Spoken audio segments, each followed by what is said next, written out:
தொகுதிக்கு நான் எம்எல்ஏ தான்.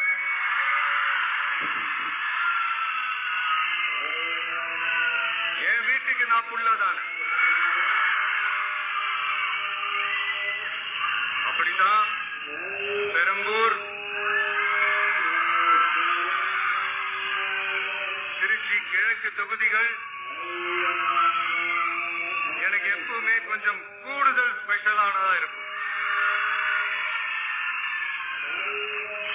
அதனால என்னோட தொகுதிக்கு மாசம் மாசம் ஒரு தடவை நான் கண்டிப்பா வருவேன்.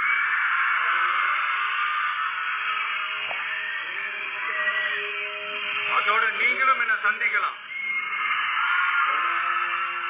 என்னமோ ரொம்ப கஷ்டம் அப்படின்லாம் நினைச்சிடாதீங்க, ரொம்ப ஈஸியா சந்திக்கலாம்.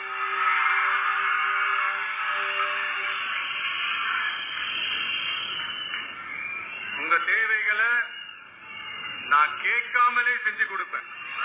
என்னோட தொகுதிக்கு நான் எம்எல்ஏ தான்.